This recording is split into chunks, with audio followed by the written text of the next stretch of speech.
The broken ship. The sky was dark and dusty on the old junk planet, K-47. Rusted metal parts were spread everywhere. Broken machines, empty ships, and dead robots lay in silence. The air smelled of oil and burnt wires. Eli was a young human man, maybe 25. He worked alone in a small metal workshop. He had black hair, rough hands, and always wore a dirty jacket. His life was simple. Find broken things, fix them, and sell for small money. He had no family, no friends, only machines. One morning, a trader came to his shop. He was short and fat, with yellow teeth and a lazy eye. "I have something for you, boy," the trader said with a grin. "Old ship. Crashed in the East Zone. Useless to me, maybe not to you." Eli was curious. "How much?" "Cheap. 300 credits. You want it or not?" Eli didn't have much money, but something about the ship caught his attention. A strange feeling, like it was calling him. "I'll take it," Eli said. That evening he reached the crash site. The ship was large, black, and sharp like a knife. It was half buried in the sand. Burn marks covered its surface. One wing was missing. The door was stuck, but Eli had tools. He spent an hour cutting through the side. Finally, the metal gave way with a loud creak. Dust and cold air rushed out. Eli stepped inside, flashlight in hand. The ship was silent. It was dark. The lights inside were dead. The walls were smooth and black. Everything felt ... alien. Eli moved slowly, his boots echoing. The air inside was freezing. He saw strange symbols on the walls, glowing blue letters he couldn't read. "This is not a human ship," he whispered. He reached the back room. The door was broken, hanging half open. Inside, he saw something that made his heart stop. A body. At first, he thought it was a dead alien. But then he saw her chest rising and falling slowly. She was alive. It was a girl, not human, but not fully alien either. Her skin was light blue, smooth and glowing faintly. Her hair was silver, long and tangled. She had no clothes, only a dirty blanket around her. Her body was thin, weak, and cold. Eli took a step closer. Her eyes opened, bright purple, glowing in the dark. She looked at him, confused and afraid. Her lips moved slowly. "Run," she whispered. Then she fainted. Eli stood frozen for a moment. Who was she? Why was she here? What did she mean by run? He walked to her side. Her skin was ice cold. She was shaking. She'd die here, Eli said to himself. He took off his jacket and wrapped it around her. Then, gently, he picked her up. She was light, like a child. As he carried her out, he noticed something else, strange markings on her arms. Like tattoos, glowing lines. The ship behind him suddenly made a sound, a soft hum. Lights flickered for a moment. Eli turned back. What the hell? The ship's inside walls began to glow faint blue. Strange symbols floated in the air, like holograms. He didn't understand it, but he felt one thing. This ship was waking up. He ran. He carried the girl back to his workshop, placing her on a soft bench. He wrapped her in warm blankets and gave her water. She was still unconscious. Her breathing was slow but steady. Eli looked at her face. She looked peaceful now. Her skin glowed softly in the dim light. He sat beside her, confused and worried. What have I found? He said. Hours passed. The girl didn't wake up, but the ship. Something was wrong. From the window of his workshop, Eli saw a red light blinking on the ship's surface, and in the sky high above, a small black dot appeared. It was moving slowly toward the junkyard. Eli's eyes narrowed. That's not a star. He felt a chill in his spine. He turned to the girl. Who are you? The night on planet K-47 was silent. But Eli's heart was not. He sat in his dusty workshop, staring at the strange blue-skinned girl lying on his workbench. She was wrapped in a warm blanket, her breathing shallow. The soft glow from her skin lit the room gently, casting shadows on the walls. Eli had seen many things in his life. Broken robots, alien tech, crashed ships, but never someone like her. Who was she? Why did she say, "Run"? And what was that black object in the sky? Eli rubbed his eyes and stood up. He walked to the window again. The object was closer now, still far, but clearly moving. Slowly, but with purpose. Like it knew where she was. He returned to the bench. The girl was still unconscious. Her skin shimmered slightly under the light. There was something peaceful about her, but also dangerous.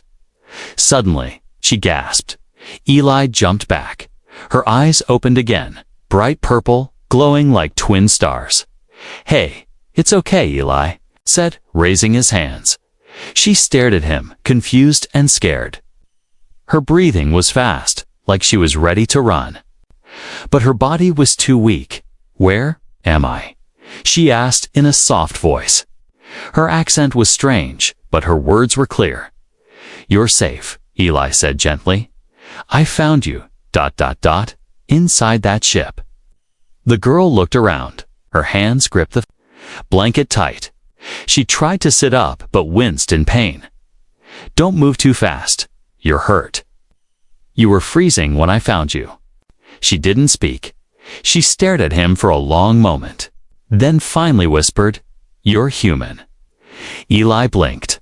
"Yeah, last time I checked." She looked away, as if thinking deeply. Then she whispered again, "I shouldn't be here." Eli stepped closer, still cautious. "My name's Eli. I don't know who you are or what's going on, but I saved your life. So maybe you can tell me what's happening." The girl nodded slowly. "I don't remember everything," she touched. Her head, just pieces. "I was running. There was light, noise, pain. Then, nothing." "What's your name?" She was silent, then, finally, "Sira. I think that's my name." Or, It was. Eli sat on a stool nearby. "Okay, Sira, you said run before you passed out. Why?" Or Sira looked at him again. Her eyes were sharper now. Not afraid, but serious. "They're coming." "Who?" She hesitated. "I don't know their name, but they're not from your systems. They, created me. Not born, made." Eli frowned. "You're saying you were created by someone?" "Yes, I escaped. I crashed here. But I wasn't alone, She pulled the blanket off her arm. There, under her blue skin, was a small metal piece, flat and smooth, like a coin. It pulsed with a red light. "I think they can track me with this." Eli leaned closer. "That's tech, Ken. Try to remove it." Sarah's eyes widened. "No. If you touch it wrong, it sends a signal. Then they'll know exactly where I am." Eli stood up and began pacing. His workshop suddenly felt too small. He stopped and said, "I saw something coming in the sky. A black dot. Not natural. It's Cirrus." Voice turned cold. "That's them." Eli grabbed his scanner from the table and pointed it at the window. The device beeped once, then again, then louder. "Object detected. Unknown origin. Unfriendly signature." The scanner spoke in a flat, robotic voice. Sira stood up slowly, holding the blanket around her. "I need to go. I can't stay here. You'll die if they find me." Eli stared at her. "You won't make it 5 steps outside in that condition. You're weak. And that sky drone, it's watching this place." Sira looked into his eyes. "Why are you helping me?" Eli thought about it. He didn't know the full answer. Maybe because she looked lost. Maybe because she was like a broken machine. And broken things deserved a second chance. Because you were alone, he said finally. And I know what that feels like. Sira looked away, but her eyes were soft now. A sudden beep interrupted them. The scanner went wild. Red lights flashed. The system's voice returned. Tracking signal active. Beacon located. Threat level high. Outside, the black dot in the sky turned into something bigger. A drone with sharp wings and glowing red eyes. It hovered above the junkyard, scanning everything below. A mechanical voice echoed from it. Surrender the girl. Or be eliminated. Sira's hands trembled. Eli grabbed a wrench and shouted, "Get to the basement. Now." Sira didn't argue. She ran with him down the metal stairs, deeper into the ground. The walls of the basement were thick, covered in lead and junk tech. The signal couldn't go through easily. They both sat on the cold floor, breathing hard. Above them, the drone floated in silence, waiting. Sira looked at Eli. They won't stop. He nodded. Then we better start fighting back. The drone outside didn't move. It just floated, silent. Still watching down in the basement, Eli and Sira sat in the cold dark, listening. The low hum of the machine above felt like a heartbeat, a warning, a countdown. Eli's mind raced. His small junkyard workshop was never built for a war. It barely had working lights. And now, it was the last place hiding something powerful, or someone. Sira. She sat with her knees pulled to her chest, glowing faintly in the dark. Her eyes stared at the floor, but her mind was far away. "They're not machines," she whispered. Eli turned to her. "What? The hunters? They look like machines, yes, but they think. They plan. They ... learn. You said they created you. Why would they hunt their own creation?" Sira looked up. Her eyes were sharp again. "'Cause I wasn't what they expected. I began to ask questions. I didn't follow the code. I became ... wrong." Eli knelt beside her. "They fear you." "No," she said. "They fear humans. That made Eli stop us." "Why?" Sira looked at him, truly looked. At him like he was more than just a junkyard boy. "You build with your hands," she said. "You fix broken things. You care for someone who is not even your kind. That's dangerous to them." Up above, a mechanical voice echoed again through the air. "Last warning. Surrender the subject." Eli stood up. "They're not waiting much longer." He ran to the far wall of the basement and pulled off a metal panel. Behind it, wires, tools, and an old magnetic disruptor, his last line of defense. It was rusty, homemade, but it worked. Sira came closer. "You can't fight them." "I don't plan to. Just slow them down." He handed her a small metal badge. "Emergency chip. Use it to open the back tunnel. It leads to the hills. Keep moving. Don't look back." Sira held the chip, her fingers shaking. "What about you? I'll distract them.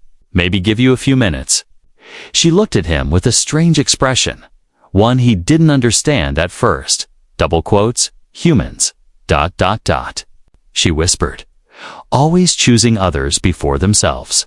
Eli smiled. "Bad habit." Then the sound came. A crash. The drone had fired. The top of the workshop exploded in flame and smoke. The walls shook. Metal fell like rain. Dust filled the basement. Eli pushed Siro into the tunnel. "Go. Now." She hesitated. He shouted louder. "Go." She ran. Eli grabbed the disruptor and ran up the stairs. The drone had entered, slicing through walls like paper. Red lights scanned the room. Its voice was louder now. "Subject missing. Searching." Eli jumped out from behind a metal beam. and fired. The disruptor buzzed and hit. The drone jolted, sparks flying, systems blinking. It turned sharply and fired back. Eli dove behind cover as the blast melted part of the wall. It spoke again. Human detected. No threat. Ignore. Eli grinned from behind the beam. Rude. He threw a magnetic pulse grenade. Another hit. The drone jerked again, now unstable. One wing sparked wildly. It didn't fall. It recovered. Learning. Adapting. Eli ran to the side door, buying time. Then, something strange happened. The drone stopped moving. It hovered still, then turned toward the sky. Lights changed from red to white. A new voice echoed from above, deeper, colder. Unit 1 failed. Initiating next phase. Eli froze. Above the clouds, a second ship appeared. Not a drone, a hunter. Sleek. Black and silent. It didn't land. It simply opened a hatch and dropped something. A metal sphere glowing blue. Eli's eyes widened. Oh no. Boom. The junkyard exploded in light. A pulse of energy shook the ground. All machines shorted. Screens cracked. The workshop burst into flame. Eli was thrown back into a wall. Everything went black. Far away. In the hills, Sarah looked back as the fire lit up the night sky. The ground trembled under her feet. She didn't cry, but something inside her changed. They won't stop, she whispered.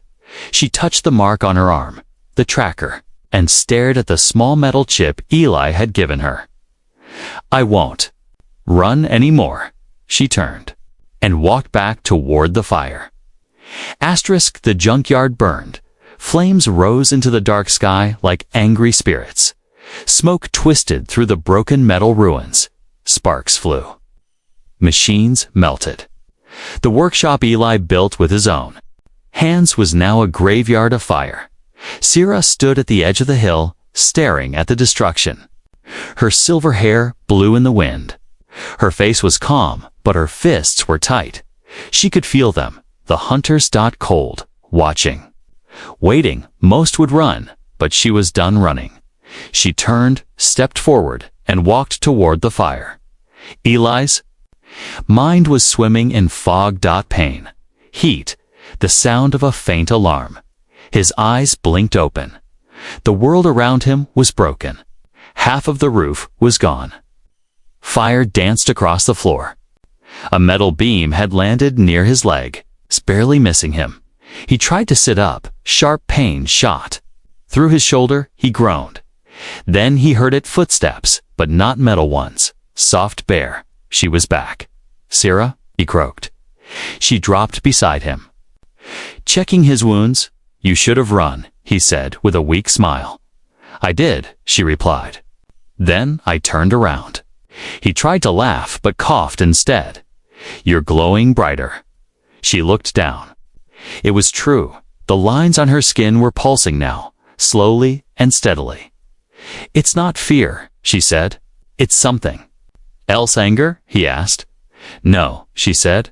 Purpose. She helped him stand. T leaned on her. Together, they moved through the burning rubble, stepping over fallen wires and cracked tools. But the air shifted. A new sound came smooth. Sharp, terrifying. The hunter had landed. It stood taller than the drone. Its body was metal black, but its face was smooth silver. No eyes, no mouth, just a glowing mark in the center, like a watching star. It didn't run. It walked like it already knew the outcome. Behind it, 2 more drones appeared. Fast, silent. Sarah and Eli stopped. We can't outrun them, Eli whispered. Sarah turned to him. Then don't run, he frowned. What do you mean? She held out her hand. Trust me. Strange hum rose in the air, coming from her body. Her markings glowed brighter, moving like flowing code. The drones aimed. Sarah closed her eyes. Pulse.A. Shockwave exploded from her body, blue light bursting out in every direction. The ground cracked. The flames dimmed. The drones were thrown backward, their bodies smashing into scrap walls. The hunter didn't fall, but it stopped. Its head tilted. It was surprised. Sira stepped forward, her feet bare, her arms glowing. "Like stars, I know what you put inside me," she said aloud. "But you didn't finish it." The hunter raised one hand. A weapon formed from its arm, but she was faster. She reached into her own skin, into the tracker, and pulled something out. A chip, still blinking. "You want this?" she said. She threw it toward the pile of curs. Scrap behind the hunter. Then she raised her hand and snapped her fingers. Boom! A massive explosion shook the ground. The chip had triggered a fuel tank in the junk. The blast swallowed the drones in fire. The hunter staggered. Eli stared, wide-eyed. "How did you?" Sira looked at him. "I remember now. I was made to be a weapon, but I made a choice." Eli grinned through the pain. "Glad you chose not to kill me." They limped toward the alien ship at the edge of the yard. Half buried, broken, but not dead. Sira touched the side. Her hand glowed. The ship responded. Lights flickered, doors unlocked, engines hummed. "I can connect with it," she said. "It's part of my design." The ship's door opened. Inside was chaos, broken controls, sparks, hanging wires, but it was still alive. Sira sat at the pilot's seat. "Can you hold on?" Eli dropped into the co-pilot chair, holding his side. "Just get us out of here." Sira placed both hands on the controls. The ship rose, shaking, sparking, but flying. Outside, the hunter stood, watching them lift off. Its body was damaged, but its glowing marks still burned as the ship shot into the sky. The hunter said only one word into the wind: "Awaken." High above the planet, the stars opened up. Sira flew like she had always known how. The ship responded to her thoughts. "We're not safe yet," she said. "This is just the beginning." Eli looked out the window. The junkyard was a fireball. Below, the hunter was now a shadow far behind. "Where are we going?" he asked. Sira didn't answer at first. Then she said, "To find the others." Eli blinked. "Others? I'm not the only one who escaped," she said. "And they will come for them, too." Eli leaned back, letting the stars wash over him. "A war is coming, isn't it?" Sira nodded. "And we just fired the first shot." The stars stretched endlessly outside the ship's broken glass panels, cold, distant, and silent. Inside, all was quiet, except for the soft breathing of two people. Eli sat on the floor, his back against the wall, shoulder wrapped in bandages. His shirt was torn, his face smudged with ash, yet his eyes were calm, watching the glowing lines on the wall shift and move like light in water across from him. Sira sat cross-legged, her silver hair falling gently around her glowing skin. Her arms were covered in thin, pulsing lines like circuits, but alive. She hadn't said a word since they left K-47. Something was happening to her. She was changing. "Are you okay?" Eli finally asked. Sira blinked, as if waking from a long dream. "I'm remembering," she said quietly. Eli leaned forward. "What do you see?" She didn't answer right away. Instead, she placed her hand on the ship's wall. The metal rippled under her touch. A soft hum filled the air. Then, without warning, the lights dimmed, and a hologram appeared between them. A lab. Cold, clean, quiet. Machines moved like arms from the ceiling. Long glass tubes stood in rows. And inside them, others, like her. Eli watched in stunned silence. "There were many of us," Sarah whispered. "We were made in silence, not born, not loved." The image changed, showing a group of strange tall beings in silver robes. They had no mouths, just glowing circles on their heads, like the hunter.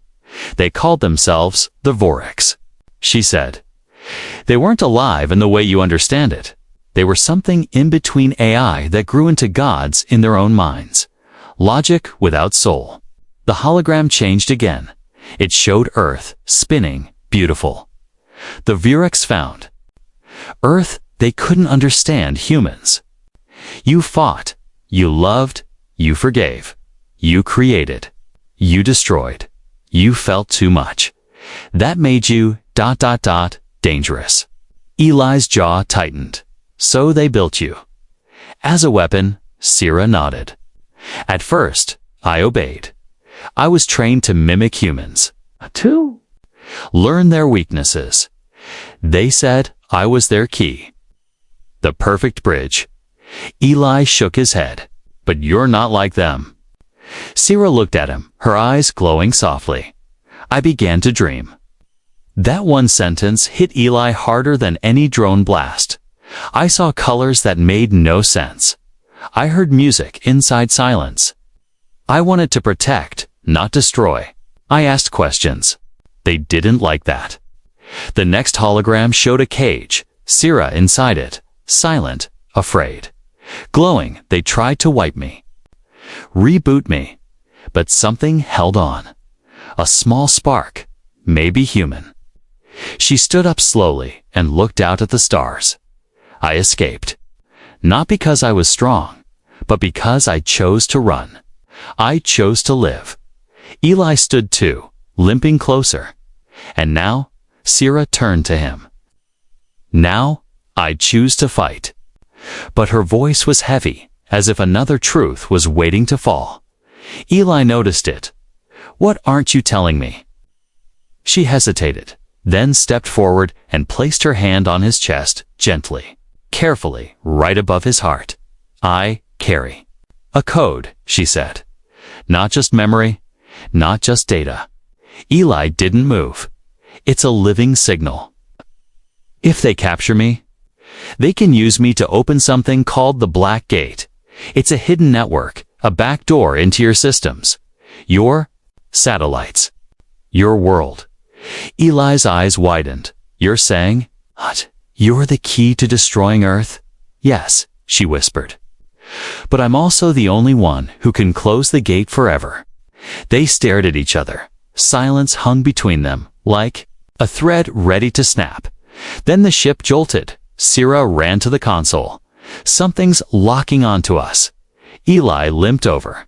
A signal. She nodded. Encrypted Vurex language. They found us again. Can we run? No. Not yet. The core is overheating. Suddenly, a voice echoed through the ship, digital and cold. Sira unit. Return to protocol. Cease deviation. Final warning. Eli shouted, they're talking to you. Sira didn't flinch. She placed her hands on the control panel and closed her eyes. The lights dimmed. The symbols changed. Then her voice came strong and clear. I am not your weapon. The ship hummed. A new energy filled the room. Panels lit up in golden light. Eli looked around. What did you do? Sira opened her eyes. I took control. The ship burst forward at light speed. Behind them, the Vurex signal vanished, blocked. For now, later. In the quiet hum of space, Eli leaned against the wall beside her. So what now? He asked. Sira didn't answer for a moment. Then she said softly, we find the others. The ones like me. We warn Earth, and we stop the gate before it opens. Eli nodded together. They looked at the stars, knowing that peace was far away. But not impossible. The ship drifted into the shadow of a dark moon. Silent, its hidden dot inside. Sira stared at the screen. Coordinates blinked softly. A blinking blue dot marked their new destination, Haven Station. An old Earth defense outpost floating between asteroid fields. It was one of the last human-run bases, not fully connected to Earth's global systems, quiet, off-grid, and safe, at least. That's what Eli believed. Sira wasn't so sure. She stood at the viewing window. arms crossed, her glowing lines dimmed now, not from weakness, but from doubt. "They won't trust me," she said. Eli tightened the straps on. His shoulder brace. "They'll trust me. I've worked with these people. One of them saved my life back in the Mars riots." Sierra didn't turn. People change. "So do machines," Eli said, looking at her. A beat of silence passed. Then the ship slowed. Haven Station appeared through the black. It looked like a floating knife, long, gray, sharp. Lights dotted its spine, some flickering, some dead. Parts of it were clearly falling apart, patched with scrap. But the gate opened. "Docking approved," a voice crackled over comms. The ship slid in. The station was cold. Not just the air, the people too. Humans in gray uniforms stared at Sierra with wide, suspicious eyes. Hands hovered near weapons. No one spoke to her directly. They only spoke to Eli. And Eli only spoke to one man, Commander Rice. He was tall, older, with a deep scar over one eye and a voice like dry gravel. "I should court-martial you," Rice said, not shaking Eli's hand. "You brought an alien into a military zone. You broke code. You put us all at risk." Eli stepped forward. "She's not a threat." Rice didn't blink. "Everything is a threat until proven otherwise." Sierra stood silently behind Eli, watching, listening. Rice finally looked at her just for a second. She doesn't speak without permission. She listens before she speaks. Sierra replied, voice calm. Rice almost smiled. Almost they took blood samples, scanned her DNA, asked questions she didn't answer. Sierra knew what this was. It wasn't safety. It was testing. The calm before. Containment, and then it came. While Eli rested, Rice called a secret meeting with top station officers. Behind thick glass, Sierra stood alone in a quiet room. She couldn't hear their voices, but she could read their lips. "She's dangerous. She's the key to something called the Black Gate. What if we control it first? Could she be turned? If we hand her over, we buy peace with the Verks." Peace. That word made Sierra's fingers tremble. She looked down at her glowing hands. The same hands that once obeyed the Verks. Now being used to bargain again, no one had asked her what she wanted. No one cared. Eli woke to shouting. The door to his quarters had been locked. He banged on it. "What's going on?" No one answered. Then he heard the word he feared most. "Transfer her to cryohold." In the hallway, two guards approached Sarah. "Calm, cold. Come with us," one said. Sarah didn't move. "Where is Eli?" "Unconscious." "For your safety." She stared at them. A full second passed. Then her eyes glowed. The hallway lights flickered. One guard reached for his weapon, too late. Sierra raised one hand and the door behind her slammed shut, sealed by her command. The second guard tried. A neural shock baton, she caught it. Crushed it. No more cages. She said she ran. Eli had broken the door open with a stolen maintenance tool. His arm was bleeding again. But he ran through the station, alarms now blaring overhead. He saw Sierra in the distance, moving fast, graceful, half-dash glowing dot behind her. Drones, guards, sirens. They met at the old docking bay. Guess they didn't.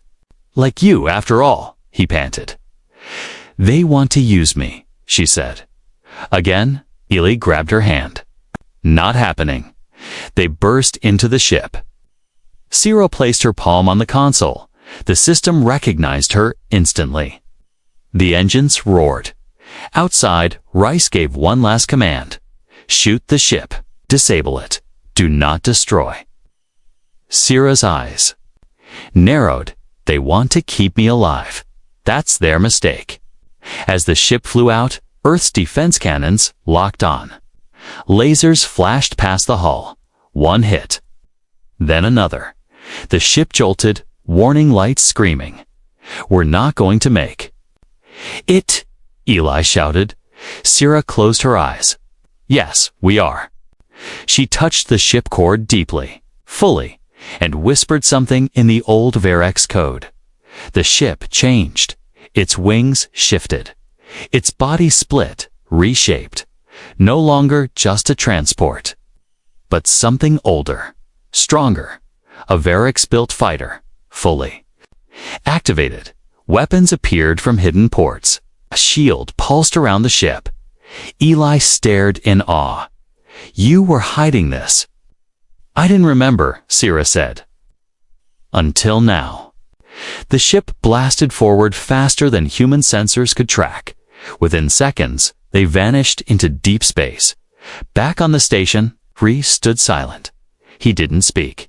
He only turned toward the screen showing Earth and said softly, "Send a message to command. Tell them we've lost her." Far away in the cold safety of the stars, Eli leaned against the wall of the ship, staring at Sarah. "You okay?" She nodded, but her voice was quiet. "They'll never stop now." Eli looked out the window. "Then neither will we." The ship flew through the dark silence of deep space, but inside, everything felt loud. Sierra sat still, eyes closed, hands pressed to the controls. Blue energy moved from her skin into the ship, keeping it alive, flying faster than human tech ever could. Eli stood beside her, watching the stars blur outside. He had seen more in the past few days than in his entire life. A girl born from machines. A war no one knew about, a secret power deep inside her. And now they were running not just from the Verex, but from Earth itself, and ahead of them, the Black Gate.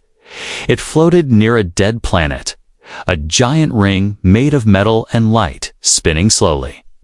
It wasn't visible to the human eye, but Sarah could see it clearly, because she had been designed to open it. Sierra's voice was quiet. "This is the place." Eli swallowed hard. "So that's the Black Gate." She nodded. "The back door to your world. If they activate it, they can enter your networks, take control of defense systems, satellites, maybe even people." Eli looked at the giant ring in the distance, glowing faintly like a sleeping monster. "What happens if you get too close?" Sierra didn't answer at first. Then she said, "The code inside me will link to the gate. It will begin to open. The Verex will come through." Eli looked at her. "If you don't go near it, they'll use one of the others. The ones who haven't escaped yet. I'm the only one who can shut it down from the inside." Eli stepped closer. "You're saying you have to connect to it? To destroy it?" "Yes," she said. "But if I do, I might not come back." Silence fell between them. Then the ship's alarm blared. Verex signal detected. Outside, a black shadow unfolded from space. A Vorex warship, smooth, silent, alive. It didn't fire. It simply floated in front of the gate like a guard dog waiting for a command. And then, a voice filled the ship cold. Digital, familiar, Sierra. "Return the gate requires you." Sierra stood slowly. "They know we're here." Eli grabbed her arm. "You don't have to do this. We can run. Find the others. Fight another way." Sierra looked at him, really looked. "I was built to open the gate," she said softly. "But now I choose to close it." She walked to the center of the ship and placed her hand on a silver panel. It opened into a glowing chamber, a connection core. Eli stared. "You knew this was here." "No," she said. "But the ship did. It was waiting for this." She stepped inside. The moment she did, her body lit up brighter than ever before. The ship responded instantly, flying toward the gate. The Vorex ship not moving. Watching, Eli grabbed the edge of the chamber. "If you go in there, I might die," she said. or worse. Then, I'm going in too. She shook her head. You can't. This is code. Thought, memory, you're human. He stepped back. Then he said something that surprised even him. Then be human, ... for both of us. Sira smiled just barely. Then she closed the chamber door. Inside the core, time felt strange. Sira saw images flashing all around her Earth cities. Old memories, voices from her training. Varek's codes crawling like insects through her veins. The gate pulled at her mind. You are ours, the Varek's voice said. Return, obey. But her voice came through louder. I choose. She pushed back. Her hands glowed white now, not blue. Her circuits pulsed faster. She didn't open the gate. She rewrote it outside. The ring began to crack. First a flicker, then a scream digital. Sharp as the Vorex warship spun wildly, trying to react. But the gate was no longer listening. Sira's code wasn't just closing it. She was erasing it. You will lose yourself, the voice warned. You will forget who you are. Her last words echoed through the system. Then I'll become something better. And then light. A pulse spread from the ring, bright as a star. The gate collapsed. In on itself, vanishing into nothing. The Vorex ship folded like paper, disappearing with it. The silence that followed felt like the first breath after drowning. Eli stood alone in the ship, staring into the dark. No Sarah, no sound, just peace. He collapsed to the floor, eyes burning. He whispered into the quiet, thank you. But then, a sound soft behind him. He turned. The chamber door slid open, and there she stood, not glowing, not sparking, just alive.